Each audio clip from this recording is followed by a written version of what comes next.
Bueno, eso ya lo vimos también. Ok, aquí entonces quedamos en la definición de estabilidad, que en este concepto definíamos lo que era estabilidad en general. En la figura del inciso B teníamos estabilidad asintótica, y en la figura del inciso C teníamos un ejemplo de el comportamiento de inestabilidad. La flecha es la trayectoria de los estados en el espacio de estados. Bueno, entonces, como elementos para trabajar con el criterio de estabilidad de Lyapunov, necesitamos también definir lo que significa definidad positiva de una función. Normalmente las funciones la función que se utilizan son función real de variable vectorial. Vamos a ver ejemplos en este contexto. Algunos otros tipos de funciones, como funciones integrales y otro tipo de funciones, también pueden ser utilizadas, pero nosotros vamos a trabajar con este tipo de funciones reales. Bueno, p de x es una función definida positiva si b de x es positiva para cualquier valor de x, excepto en el origen. Algunos ejemplos: si ustedes analizan esta función, para cualquier valor de x1 y x2, la función siempre va a ser positiva. Por lo tanto, es una función definida positiva. Además, si evaluamos el origen, es decir, aquí 0, 0, la función da 0. Por lo tanto, cumple con la definición de una función definida positiva. En el inciso B, lo mismo, ¿verdad? Lo mismo, si reemplazamos cualquier valor de x1 y x2,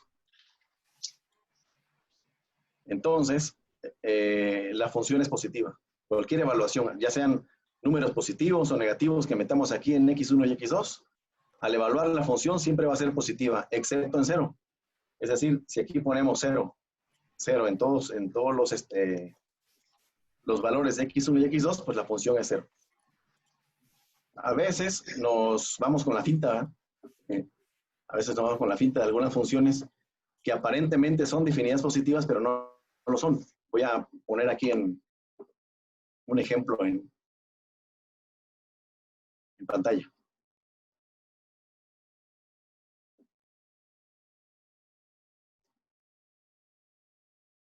Supongamos que tenemos una función b de x que sea igual a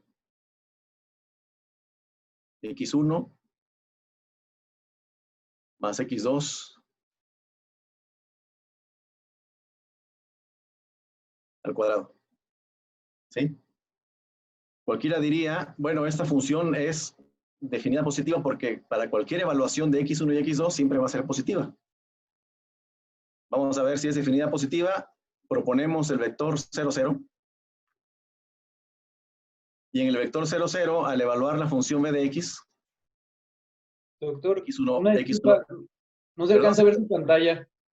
¿No se alcanza a ver la pantalla? No, lo vemos. Y como que dejaste de compartir. Ah, ok. Va de nuez. Perdón. Ah, si tienes una tableta, yo pensé que lo hacías con el mouse, decía. Qué agilidad.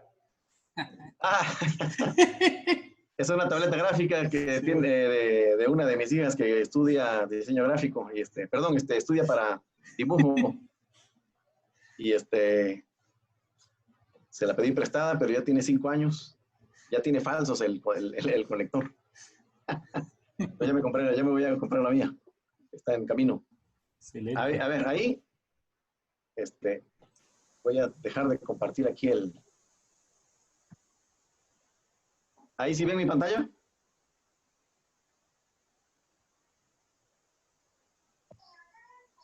Sí, ya se ve. Ok, muy bien, muchas gracias. Entonces, vean, quedamos en que una función es definida positiva cuando evaluada en 0 da 0, ¿verdad? Y evaluada en cualquier otro punto debe ser positiva. Aquí tenemos un ejemplo de una función de propuesta y vamos a ver si es definida positiva. Entonces, primero evaluamos en el origen, ¿sí? Definimos aquí el vector 0. Entonces, x1 vale 0, x2 vale 0, Y al evaluar, pues, obvio, ¿verdad? Aquí 0 más 0, pues 0 al cuadrado, pues es 0, ¿verdad? Aquí es 0. Pues esto es 0. Vamos a evaluar en cualquier otro punto. Bueno, aquí debe ser x. Cualquier otro, ¿verdad? El que se les ocurra, por ejemplo, 3 menos 6. ¿Sí? Entonces, x1 vale 3, x2 vale menos 6. Y al evaluar, pues sería 9 más 36. Esto da 45. Por lo tanto, es positiva, ¿verdad? ¿Sí? Pero, ¿qué nos dice la definición? Una función es definida positiva cuando es positiva en cualquier punto y únicamente 0 en el origen. Observen qué pasa con este vector. Si yo propongo un vector que valga 10, cualquiera, 1, 10 y menos 10, entonces tenemos que, pues 10 menos 10 da 0, ¿verdad? Al cuadrado es 0.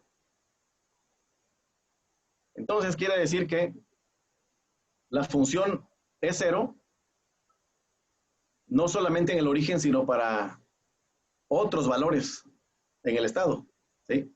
Esa función de aquí no es definida positiva, ¿sí? Entonces no es definida positiva, pero este tipo de funciones se conoce como semidefinida positiva.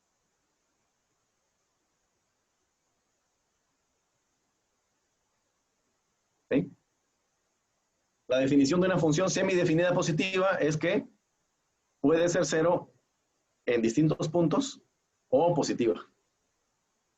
No sé si queda clara el concepto. Entonces no nos vayamos con la finta. Otro ejemplo, vamos a ver.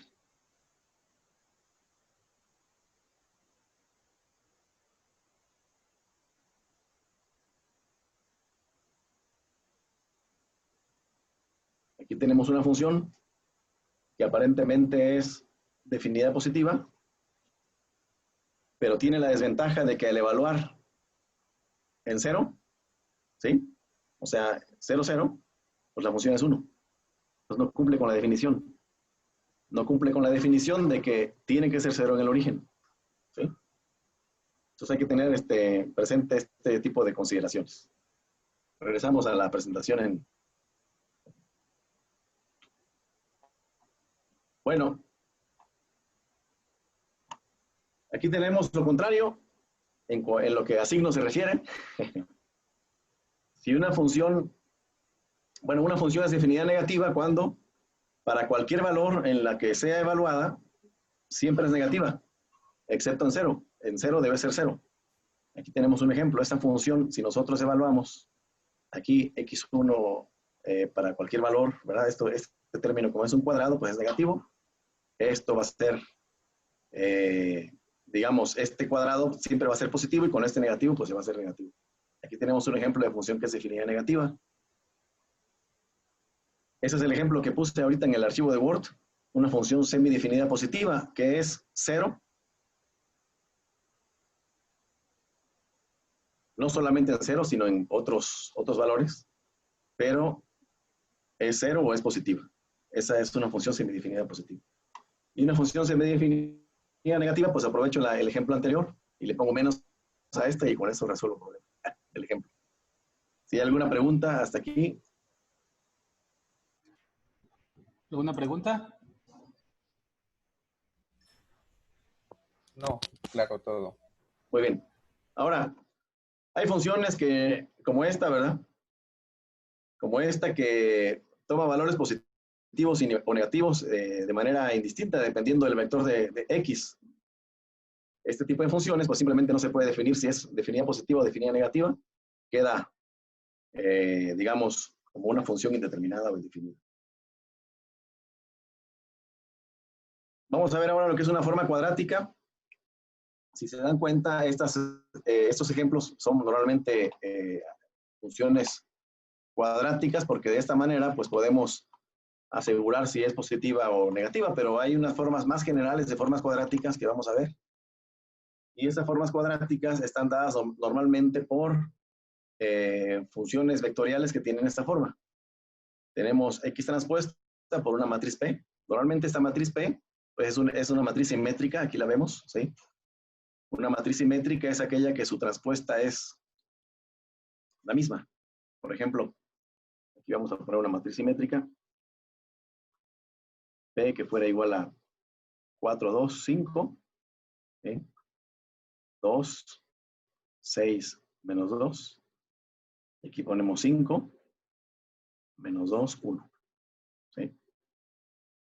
Observen que los términos, este término con este, pues son iguales. El elemento 1, 3 es igual al elemento 3, 1. El elemento 2, 3 es igual al elemento 3, 2. Y así sucesivamente. Por lo tanto, al momento de hacer la transpuesta de esta matriz, las filas se convierten en columnas, 4, 2, 5. 2, 6, menos 2. 5 menos 2, 1. Observamos que P y P transpuestas son iguales, por lo tanto P es una matriz simétrica, ¿sí? Simplemente nada más ponemos así, P igual a P transpuesta, y con eso decimos que es simétrica. Entonces ahora, una forma cuadrática, pues, proviene, ¿verdad?, de una ecuación de este tipo. Voy a ponerlo en, digamos, en R2. Voy a poner aquí cualquier P. 1, 2, 2, 3. Esta matriz es simétrica, ¿sí? Porque este elemento es igual a este. Ponemos aquí x1, x2. Observen que esta función en forma matricial es x transpuesta p por x. Entonces, al multiplicar pues, esta fila por esta columna, tendríamos x1 más 2x2. Y aquí tendríamos 2x1 más 3x2. Y finalmente, falta multiplicar por x1, x2. Aquí son 2. Y eso es igual a x1 cuadrado más 2x1, x2 más otra vez 2x1, x2 más 3x2 al cuadrado. ¿Sí? Vean aquí que tenemos una función pues cuadrática. Aquí ese término pues es el doble, ¿no? Porque es 2 veces 4x1, x2. Si a nosotros nos preguntaran en un inicio evaluar si esta función cuadrática es definida positiva, pues a primera instancia no se podría saber de manera inmediata. Porque si bien al poner aquí en los cuadrados términos positivos o negativos siempre van a ser positivos, no sabemos qué puede ocurrir aquí si ponemos un número positivo y un número negativo. Entonces, este término podría ser en algún momento dado más grande que esos dos. Esta forma cuadrática, por lo tanto, habría que hacer alguna prueba para saber si es definida positiva o no. ¿Sí? Bueno. Y esa prueba, pues, es muy sencilla. Aplicamos el criterio de Sylvester, que dice que para que una función, una forma cuadrática como esta sea definida positiva, los menores de la matriz P deben ser todos positivos. ¿Sí? ¿Cuáles son los menores? Los menores principales, pues son los determinantes de los elementos de la diagonal principal. Por ejemplo, voy a poner aquí una matriz P cualquiera. Ahora lo voy a poner de 3 por 3. 1, 6, menos 1, 2, 4, 0, 2, 3, 7, ¿verdad? Ahí está. Entonces, el primer menor, pues es este, el determinante de orden 1, ¿sí? Y obvio, el determinante de 1, pues es 1, ¿verdad? Es positivo. El siguiente menor principal es este de 2 por 2. Sería 1, 6. 2, 4. Sería 1 por 4 es 4. Menos 12. Aquí tenemos menos 8, ¿verdad? Menos 8. Esto no es mayor que 0. ¿Sí? Aquí vamos a ver aquí que no es mayor que 0, ¿verdad? Así. Por lo tanto, ya no necesitamos seguir adelante la prueba, ¿sí? Con un elemento que dé negativo, uno positivo y otro negativo, ya no podemos asegurar si la matriz P es definida positiva o no. Bueno, en este caso ya podemos asegurar que la matriz no es definida positiva. En el segundo, digamos, en la segunda prueba, falla. Si este elemento hubiera sido positivo, pues la última prueba sería el determinante de toda la matriz, es decir, el determinante de 3 por 3. Vamos a ver algún ejemplo por acá en la diapositiva.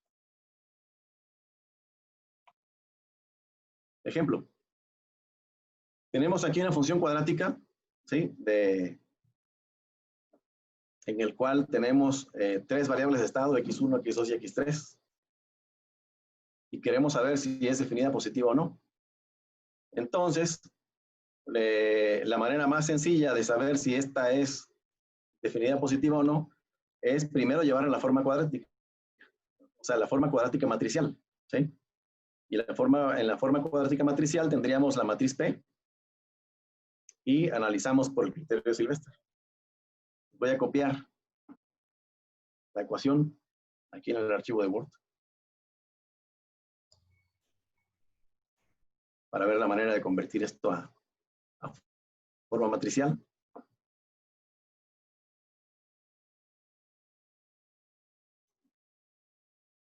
Si no se alcanza a ver algo, me dicen, ¿eh?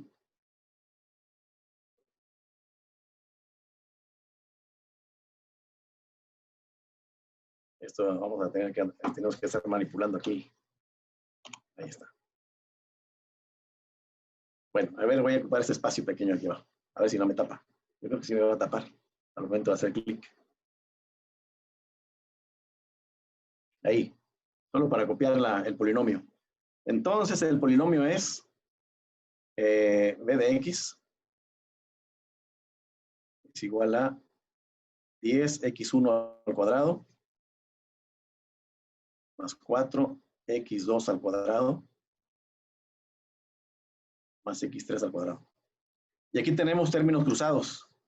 Es decir, estos términos pueden ser positivos o negativos dependiendo de lo que valga x1 y x2. Y no sabemos, ¿verdad?, si estos van a tener más peso sobre los términos cuadráticos.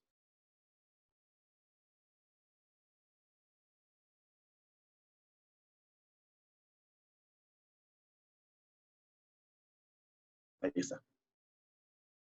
Ahora sí, voy a hacer más grande aquí el pizarrón. Armamos la matriz P. Los elementos de la diagonal principal son los más fáciles porque son los términos cuadráticos. ¿Ven? Aquí sería x1, pues aquí es 10. Nos faltaría este.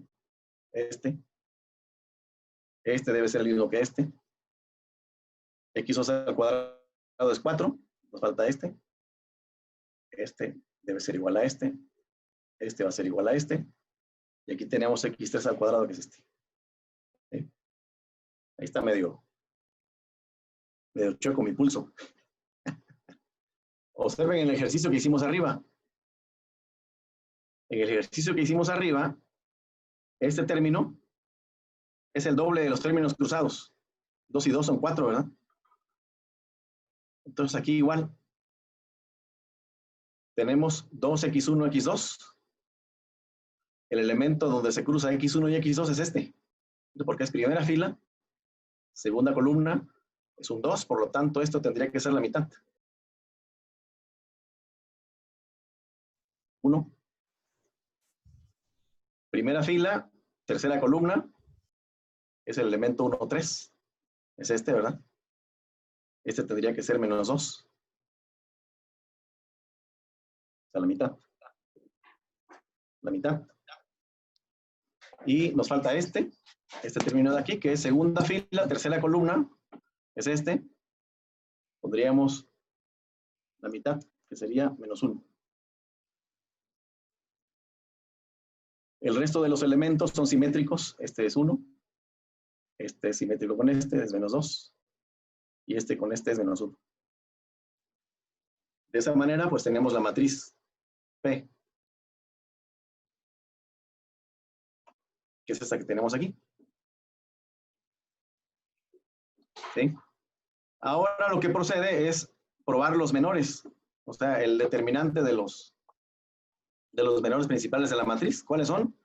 Pues el primero es 10. El primero es 10. ¿Sí? Esto es positivo, el determinante de 10. El segundo menor es 10, 1. 1, 4. 10 por 4 son 40. Menos 1 por 1, 1. Esto da 39. Es positivo. ¿Okay? Y el último menor, pues, es el determinante de P. ¿Sí? Como no tenemos mucho tiempo de hacerlo a mano, pues llamamos a Sansylab. Rápido para hacerlo. Ya sabemos, ¿no? Cómo hacer un determinante de 3 por 3, pues es aumentar 2 filas o 2 columnas y sacar el determinante. Pero ahorita no nos interesa aprender a hacer determinantes.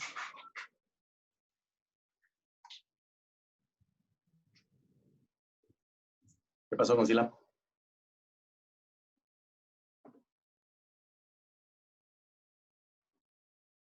Por ahí van a escuchar el camión de basura que va a pasar anunciando lo del COVID.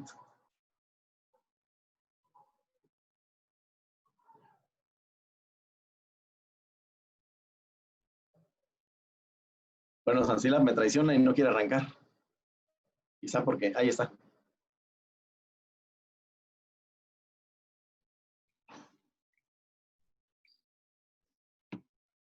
Ahí está. ¿Sí alcanzan a ver Silab aquí arriba en mi pantalla? Sí, se alcanza a ver. Muy bien, entonces rápido, capturamos la matriz P. No me deja capturar, ahí está.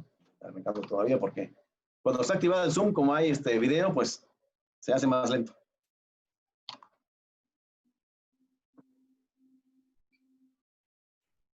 Y además se abrió 2 veces el Zoom.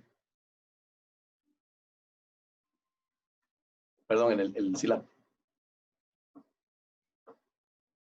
Entonces es 10, 1, menos 2, 1, 4, menos 1, y menos 2, menos 1, 1. Sacamos el determinante de P, y es 17, ¿verdad? Por lo tanto, el determinante de P, es decir, el determinante de dimensión 3 por 3, también es positivo, ¿verdad? Por lo tanto, este polinomio de aquí es definido positivo. Doctor, una pregunta. Qué Sí, pena. adelante. Buenas tardes, doctor. Y Sí, también, buenas tardes. digamos, otra alternativa sería si calculamos los valores propios de P y verificamos que todos los valores propios son mayores a 0, también se verificaría esa condición, ¿cierto? Sí, por supuesto. Sí, por supuesto. Este es el criterio de Sylvester, ¿verdad? Este es el criterio de Sylvester, que pues es una matriz de 2 por 2, es muy rápido, ¿no? De saber los eigenvalores, porque nada más calculamos el determinante de orden 1 y el de orden 2, que sería más complicado que calcular los eigenvalores. Ah, ok, gracias. Sí, sí, pero tienes razón. Vamos a calcular los eigenvalores de P en Silab. ¿Sí? Recuerden que en la época de Sylvester pues no había MATLAB ni Silab, así que se tenían que chutar todo a mano. Miren, a ver. De 1814 a 1897, imagínense. Con Abaco. Vamos a calcular, como dice su compañero, los eigenvalores. Recuerden que en Silab cambia el comando con respecto al MATLAB. Los eigenvalores de P. Entonces vemos que todos son positivos y efectivamente corroboramos que los valores propios de la matriz P son positivos, por lo tanto es una matriz definida positiva. Entonces, si P es una matriz definida positiva y es utilizada esa matriz definida positiva para formar o para crear una función cuadrática como esta, entonces la función cuadrática que tenemos es definida positiva, ¿verdad? Es esta. A simple vista no sería tan fácil de verlo. Además, se cumplen otros requisitos. Si evaluamos 0 en esa función, pues es 0. Por lo tanto, sí cumple. Gracias por el comentario. A usted, Bueno, aquí está, doctor. Gracias. aquí están digamos, el criterio, ¿no? Ya ilustrado. Bueno, hasta aquí acabamos la parte de los preliminares, ¿sí? ¿Cuáles son los preliminares? Definir la definición de estabilidad, decir que es una función definida positiva. Voy a regresarme un poquito en las diapositivas para hacer un recorrido de lo que hemos visto de manera preliminar con Lyapunov. Primero, lo que definió fue una trayectoria de los estados. Definimos que es un punto de equilibrio. Definimos también lo que es una región esférica. Estos tres conceptos se utilizaron para la definición de estabilidad. Estabilidad asintótica e inestabilidad. Y posteriormente, los conceptos que faltaban, pues era definir cómo determinar si una función es definida positiva. Con todos estos elementos ya podemos ahora pasar a lo que es la definición del criterio de Lyapunov. Aquí, Ronay, podemos hacer una pausa para que se corte el video y proseguir en el otro. Sí, claro. Vale, entonces hacemos una pausa.